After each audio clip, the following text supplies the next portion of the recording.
Esta primera columna que escribí el año pasado y que llamó poderosamente la atención es un pequeño extracto de un libro que he escrito durante los últimos años, en donde narro cuáles fueron las vivencias que yo como hijo de mi señor padre, y que tuve la gran fortuna de escogerlo como mi padre, y que posteriormente empecé a participar en lo que fue la defensa de mi padre, ya que, como les iré comentando, todos empezaron a abandonar a mi señor padre. No hubo amigos, se olvidó la familia, y de repente llegó un momento no solo muy complicado, sino que estas personas seguían ejerciendo el poder, porque incluso les explicaré no solo cómo se da, y por eso he filtrado cierta información en algunas redes sociales para que vean que lo que yo digo siempre está sustentado en un documento,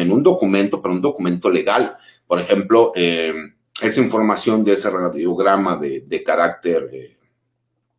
confidencial que mi padre le hace del conocimiento a quien era el secretario de la Defensa Nacional respecto a la investigación que estaba realizando elementos de la Quinta Región Militar en contra de un grupo de narcotraficantes que eran los Amezcua Contreras, los cuales eran conocidos internacionalmente como los reyes de las metanfetaminas, y que aquí en México eran los encargados de el cártel de Colima, lo que posteriormente se convierte en el cártel del Milenio, y que posteriormente varios de esas personas y de esos grupos el día de hoy son el cártel Jalisco Nueva Generación. Pero para que no perdamos de vista qué es lo que realmente estuvo sucediendo en ese tiempo, mi señor padre, como ya se los comenté y como lo digo en la columna, ostentó todos los cargos que él podía ostentar como militar, siempre buscando estar en una situación de mando, que para él era lo importante. No fue como esos generales de escritorio que se la pasaron en el Estado Mayor, o que hicieron su carrera al cobijo de otros secretarios de la defensa, o de políticos, porque también dentro de las Fuerzas Armadas, por supuesto que hay militares que pertenecen a diferentes grupos políticos, como lo hemos podido ver. Hay militares que son priistas, hay militares que son panistas, ¿no? Y también hay militares, ¿no? Como el general Carmelo Terán Montero, ya retirado, que es gente de izquierda y que siempre lo ha externado, ¿no? Pero para cuando se da la situación de que nombran a mi padre ser antidrogas y que él ya tenía casi 7 años como comandante de la Quinta Región Militar, a mi padre, cuando lo llevan, le explica el presidente de la República de forma clara y le dice, general, usted viene aquí a investigar a todos. Y a todos me refiero incluso a sus jefes, porque administrativamente el Instituto Nacional de Combate a las Drogas pertenecía administrativamente a la Procuraduría General de la República, y quien era procurador en aquel entonces era Jorge Madrazo Cuellar. Y ahí, por ejemplo, mi señor padre, le dicen también que de la Secretaría de la Defensa Nacional él solamente utilizará los medios que necesita el personal para realizar los operativos, así como helicópteros o cualquier otro tipo de insumo que se pudiese llegar a necesitar, pero que él va a tener la autoridad operativa de manejar cualquier situación que tenga que ver con las líneas de investigación. Pero para gran sorpresa de mi señor padre, cuando él llega en aquel lejano diciembre del 96,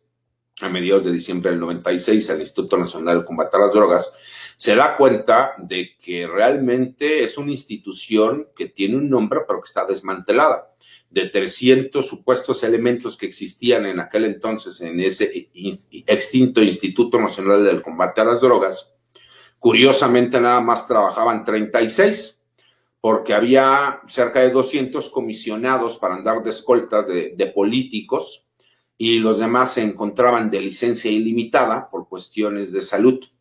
Entonces, pues, la realidad es que eran delincuentes con placa que podían andar en diferentes lugares haciendo uso de la charola, como las personas que vivieron en mi época podrán saberlo, cómo han cambiado los tiempos de aquel lejano 96, 97 a un día como hoy, ¿no? Marzo del 2021. Tenemos la posibilidad de las redes sociales, los medios independientes, de poder hablar, de alzar la voz, de decir qué es lo que pensamos. Pero cuando mi señor padre llega y ve esta situación, pues lo primero que hace es pues, jalarse a la gente del Instituto Nacional de Combate a las Drogas, pero aparte se da cuenta que es gente que no le puede tener confianza, entonces trae al grupo de información de la Quinta Región Militar, y obviamente pues va llegando ese grupo de información y se dan cuenta que no hay armamento. O sea, curiosamente, no hay agentes y no hay armamento. Pues con razón, la lucha antinarco en México pues era nada más una simulación. ¿Por qué? Pues porque tenías un instituto, pues sí, pero que no tenía elementos para andar investigando, ¿no? Que aparte es risorio, un número de 300 elementos, de los cuales nada más están trabajando 36, porque todos los demás, si me explico, pues simple y sencillamente se encontraban o comisionados como escoltas o simple y sencillamente pues andaban China libre porque tenían una justificación médica, pero sí tenían ellos la posibilidad de seguir ostentándose. Y esos son los que dentro de las investigaciones empiezan a investigar y se dan cuenta que están ligados con grupos de criminales. Pero desafortunadamente mi padre se cree lo que le dice el que era presidente de la República en aquel entonces, porque no es lo mismo que la gente no conocía a mi padre en el medio civil, pero al interior del ejército lo conocían y lo conocían muy bien. Era una persona que se había ganado a base de trabajo y de sacrificio el grado que él había ostentado, llegó al grado de general de división muy joven,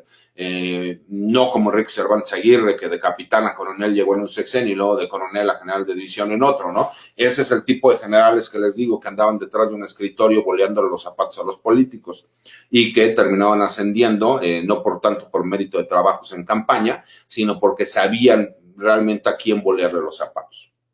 Pero aquí, independientemente de la situación personal en la cual yo y mi familia nos hemos visto afectados de forma personal por lo que sucedió con mi señor padre,